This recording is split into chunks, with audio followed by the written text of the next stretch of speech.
Buenas noches, compañeras, compañeros. Gracias por permitirnos estar acá. Le queremos traer a los compañeros de la Asociación Judía Diana Arón, desde el ICUF, que es la Federación de Entidades Culturales Judías de la Argentina, o en Yiddish es Yiddish Kultur Verband, un ferviente saludo de todas sus instituciones adheridas, y poder poner este primer mojón, que ya lo tuvimos en el acto internacional del 80 aniversario del Gueto de Varsovia, y un segundo, de poder empezar a trabajar en forma mancomunada para poder empezar a pensar en ese mundo de iguales que hace mucho nos han robado. Quería poner un marco de números ceros. Es 50 años del golpe de Estado en Chile, 50 años del golpe de Estado en Uruguay, 40 años del recupero de la democracia en Argentina, 190 años de la usurpación inglesa de las Malvinas y 80 años del levantamiento del Gueto de Varsovia. Son muchos ceros para el año 2023. Nosotros a la dictadura, al gobierno militar del año 76, lo denominamos que fue un gobierno genocida y que fue una dictadura cívico-militar, y con el tiempo se le agregó el eclesiástico, porque la curia en muchos lugares fue parte de los centros clandestinos de represión, de la delación de militantes y de muchas mujeres que estaban en la política. Por eso es que le pusimos este nombre. Cuando hablamos de genocidio argentino, nosotros lo tomamos siempre dentro de un marco de genocidios. Nosotros tenemos un ciclo, se llama un genocidio, todos los genocidios, y vamos tomando todos los años distintos. Otros genocidios hemos tomado de Ruanda, de la Shoah, que para nosotros no es la Shoah, sino es Hulm, que es la palabra en Yiddish, que es catástrofe, y no usamos el hebreo. También tomamos el armenio, el cual a nosotros nos da siempre un lugar para pensar en el genocidio judío, cuando Hitler pudo decir: ¿quién se va a acordar del genocidio de los judíos si nadie se acuerda de los armenios? Y el de los armenios hoy, si no me equivoco, solo es reconocido por 39 países. Todavía no es reconocido en el mundo. Argentina está dominado desde hace 200 años por las mismas familias. Hay un poder que no está en los presidentes de Argentina. Desde la campaña del desierto, que la encaró Roca y la financió la Sociedad Rural Argentina, y el que era el presidente de la Sociedad Rural Argentina se llamaba Martínez de Oz, casualmente el abuelo del ministro de Economía de la dictadura genocida. Y así podemos seguir denominando y buscando familias que se siguen perpetuando en la oligarquía argentina. Podemos pensar también en cuando en el año 1919, en la Semana Trágica, donde fueron reprimidos los obreros de los talleres Bacena por una huelga pidiendo por 8 horas laborales. Se creó la Liga Patriótica, que eran los jóvenes ricos en el Jockey Club, y eran grupos de tareas ya que salían a reprimir. Y estos grupos de tareas generaron en Argentina el primer pogrom que se hizo fuera de Europa. Pasaron por la zona del 11 y han matado 300 judíos. Arrastraban a la gente los pelos con coches o con caballos por la calle, dejándolos en carne viva. Estos son los mismos muchachos que hoy siguen estando en los partidos de la derecha más rancia que tiene la Argentina. Voy a nombrar una pequeña cronología, y es arbitraria, de algunos puntos de inflexión. En el año 1972 se produce la masacre de Trelew. En 1974 asesinaron al padre Mujica, que era el llamado padre Villero, a manos de la AAA, que estaba manejada por José López Rega, que era la mano derecha de María Martínez Estela de Perón.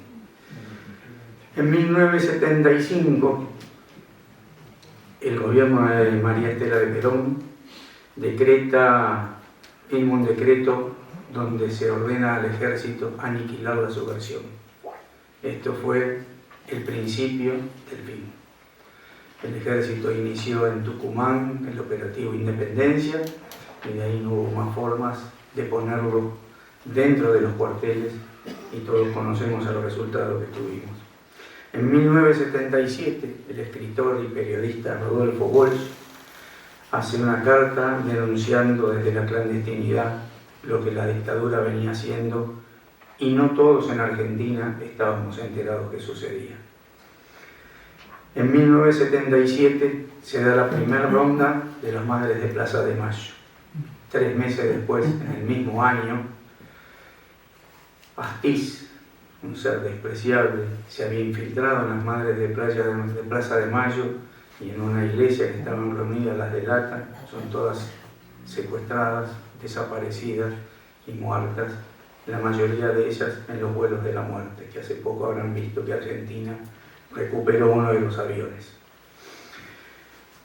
En 1980 se crea el Movimiento Judío por los Derechos Humanos, después ya voy a profundizar sobre él. En 1983 Argentina recupera la democracia. En 1984 se produce el informe de la CONADEP, la Comisión Nacional de los Desaparecidos. En 1985 se produce el fallo histórico que condena a la cúpula de la Junta Militar a cárcel perpetua. Pero tenemos después las leyes de Menem, de punto final y obediencia debida. Pero contrapartida tenemos que en el año 2003 Néstor Kirchner decreta el fin de las leyes de obediencia final, de punto final y obediencia debida, y se inician los juicios a todos los represores, donde Argentina juega un papel importante en las políticas de memoria, verdad y justicia. No quiero dejar de decir que el número de desaparecidos es 30.000. Dentro de los 30.000 hubo 2.000 argentinos judíos desaparecidos. Y dentro de esos 2.000 hubo 49 que pertenecían a las instituciones del ICUF. Que también me olvidé decir que el ICUF está instalado con instituciones en varias provincias de la Argentina. No está solo en la capital, en el Gran Buenos Aires, en Rosario, Santa Fe, Córdoba, Mendoza, Tucumán. Cuando todos sabíamos que Argentina fue el golpe de Estado que cierra el Plan Cóndor, fue el último golpe de Estado de América. Y el Plan Cóndor traía aparejado la política de Milton Friedman, de los Chicago Boys, y esto se sabía que no había forma de que estos planes de ajuste, de entrega de los bienes de los pueblos, los bienes materiales, las empresas, el cerrar las empresas, el construir la patria financiera, que hoy sigue perdurando en Argentina, iba a sacar sin represión. En esto también podemos recordar la carta de Günter Frank a Milton Friedman denunciando estos planes de que no iban a cerrar sin represión. En las políticas de memoria, verdad y justicia, que Argentina es pionera en el mundo, es uno de los países que más ha podido avanzar, tenemos que agradecer a los juicios, a la gran cantidad de organizaciones de derechos humanos que tenemos, que son las madres, abuelas, hijos, y hay infinidad de organizaciones de derechos humanos que han tenido papeles relevantes en las querellas, en relevar los testimonios y poder enjuiciar y tener al día de hoy 324 juicios con sentencia, 17 que hoy están en debate y 1.181 represores condenados. Lamentablemente la pata civil hasta esta semana pasada no había recibido condenas. Ahora hay en principio una condena a un gerente de la Mercedes-Benz, pero como él hemos tenido infinidad de empresarios que han colaborado, entre ellos Blaquier, que falleció hace poco, que es el ingenio Ledesma, el cual hizo un apagón en su ciudad y durante una semana con las camionetas de su empresa se mataron, se desaparecieron a 300 compañeros y compañeras. También tenemos a las abuelas que nos van dando cada tanto alegrías y llevamos 133 nietos recuperados. Y cada uno de ellos es una luz de esperanza cada vez que aparece. Ustedes no pueden tener idea el reguero de volantes electrónicos y de mensajes que vuelan por Argentina cuando un nuevo nieto aparece. Si bien han recuperado 133, faltan muchos todavía, faltan cerca de 400 más que han sido apropiados. Cuando se había decretado la cárcel común y efectiva, después hubo en el gobierno de Macri un intento desde la Corte de imponer un 2 por 1, por cada 2 años de haber estado preso que se puedan liberar, que se cuenten dobles a las sentencias. Esto generó una gran resistencia popular, estos anticuerpos que hemos logrado tener en Argentina en esta línea que había hasta el gobierno de Macri un acuerdo tácito de que la memoria, verdad y justicia era intocable, y a partir de que llegó y empezaron a hablar del curro de los derechos humanos, se vuelve a instalar el negacionismo, se vuelve a poner en duda a los 30.000 como a los 6 millones. Liga Asociación de Familiares de Militares Represores fueron recibidos por el gobierno de Macri y por un ministro judío, Claudio Bruch, por primera vez en la Casa Rosada. Estos son puntos de inflexión peligrosos, porque son pasos que se van dando y a veces no se ven y el monstruo crece. Por suerte la movilización popular hizo que la Corte Suprema tenga que dar marcha atrás y podemos decir que Videla se murió sentado en un inodoro en una cárcel común. Y ahí tenemos a todos los represores sin impunidad.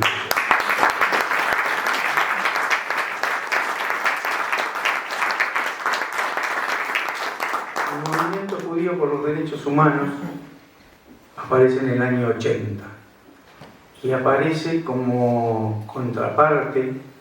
No sé si todos saben lo que es la DAIA. La DAIA es la Delegación de Asociaciones Israelitas Argentinas. Es la representación de la derecha de la colectividad argentina y hoy es de la derecha más reaccionaria. Están sumidos al proyecto de Juntos por el Cambio, han puesto diputados. Bruch era miembro de la DAIA y recuerden que les dije que recibió a los represores. Y él es vicepresidente de la Fundación Memoria del Holocausto. Es algo incomprensible. Estas son las cosas que van sucediendo. El movimiento judío por los derechos humanos tuvo, entre otros integrantes, al rabino Marshall Meyer, muy conocido, y a Hermann Schiller, dos luchadores por los derechos humanos en momentos que era muy difícil hablar en Argentina, y ellos lo hacían. Y en ese momento también, año 79, un año antes, vino la Comisión Interamericana de Derechos Humanos a Argentina. Y no quiero dejar de reconocer a dos dirigentes del ICUF, Julio Solfinker y Ángel Grushka, que con una lista de 800 compañeras y compañeras judías desaparecidas hicieron la cola, y hacer la cola en esos momentos, en el año 79, todos sabemos qué condición podía ser para estos compañeros. Y hoy podemos decir que hay otro plan Cóndor sobre las Américas. El odio, los mensajes de odio que vienen desde Europa y se van replicando y cada vez van llegando, y cuando uno mira y vemos que está Vox, que está Aurora Dorada, y podemos seguir nombrando organizaciones cada vez más a la derecha radicalizadas, donde vemos que el enemigo común que buscan lo encuentran en lo nacional y popular. Ahí van los mensajes de odio. Necesitan crear, al igual de las condiciones, como decía la diputada, ella habló de los años 30, yo digo que estamos casi en las condiciones de los años 20, que son los de la preguerra. Se están dando esas mismas condiciones con distintas formas. Antes era con botas, con militares, hoy es con periodistas, hoy es con políticos que van apareciendo y van trayendo al fascismo a Europa. De Europa se está exportando ese fascismo a todo el mundo. Y nosotros tenemos que estar muy atentos, porque en algún momento, Segunda Guerra Mundial, eran los judíos, los gitanos, los homosexuales. Hoy en Europa y en América aparece la aporofobia, el odio al distinto, al migrante. Europa saqueó África y hoy no los deja entrar. El Mediterráneo es un cementerio a mar abierto. Y si miramos que el fascismo sigue creciendo y va dando vueltas por el mundo, y como dice la diputada, nosotros todavía no estamos reaccionando, pero también podemos mirar que en Israel, donde a fuerza de votos el gobierno cada vez está más corrido a la derecha, y una derecha que hoy podríamos llamar que está rayando en un gobierno fascista. Están violentando la democracia, violentando las leyes fundamentales del Estado, y vemos que han salido miles de judíos hoy a protestar por esa democracia. Pero esos miles de judíos han votado a parte de estos gobiernos. Entonces también los pueblos tienen que aprender que los votos tienen una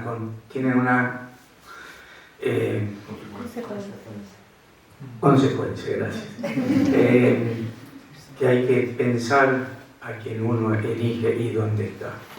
Pero yo no quiero dejar de pensar que quiero ver esa misma masividad en las calles pidiendo la paz en Medio Oriente, pidiendo 2 pueblos, 2 estados con soberanía para ambos y fronteras seguras. Y cuando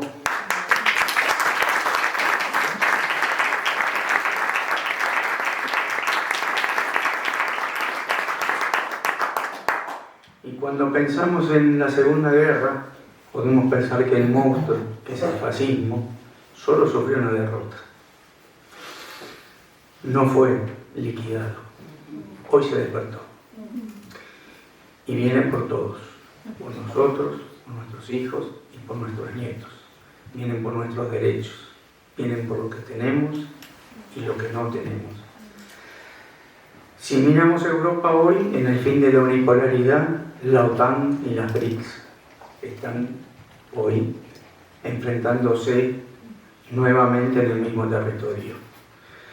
Como novedad podemos agregar que Argentina y 5 países árabes hoy han sido aceptados a partir de enero a incorporarse al grupo de los BRICS. No es menor que haya un grupo de países y que se pueda ir ampliando, porque la posibilidad son 67, que vayan pudiendo ponerle fin al imperialismo, lo cual ha hecho tantos estragos en América, tratándolo como su patio trasero. También hay tensión en África, donde Europa la ha saqueado y hoy hay pueblos que se levantan, pero hay pueblos que, siguiendo las órdenes de Europa, están amenazando con ir a invadir a Níger en este caso. Tampoco es inentendible cómo nuevamente los gobernantes europeos se están dejando llevar a una conflagración mundial de mano de los Estados Unidos, mientras que los Estados Unidos la miran de lejos la guerra. ¿Y cuál sería nuestro papel? Para ir cerrando, porque creo que el nuevo está excediendo un poquito el tiempo. No, o sea, no me enseñó a hacer arriba, eso. Yo avisé. El que avisa no traiciona. ¿Cuál sería nuestro papel? Somos internacionalistas, somos humanistas, somos progresistas, somos democráticos. Tenemos que pensar que debemos hoy poder juntar, hacer pensar al que está al lado nuestro y dudar de lo que escucha. Poder aglutinar a todas esas fuerzas con las que podemos tener diferencias, algunas serias. Y ahí tenemos que tomar también otro legado de los héroes del gueto de Varsovia. Ellos ante la adversidad depusieron las diferencias y priorizaron la unidad. Nosotros, como movimientos nacionales y populares, democráticos internacionalistas, tenemos que poder entender ese mensaje, poder priorizar la unidad, porque el monstruo que tenemos enfrente viene por todo.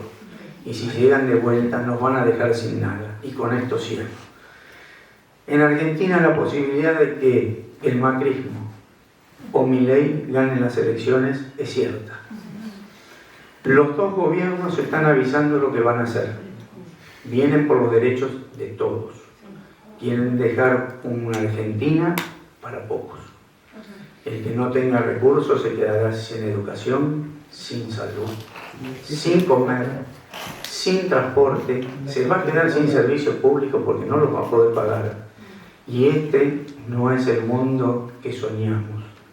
A ese mundo lo tenemos que construir. Para construirlo es este llamado a la unidad, lo hacía la diputada también, donde anteponer todas estas diferencias tiene que ser prioridad.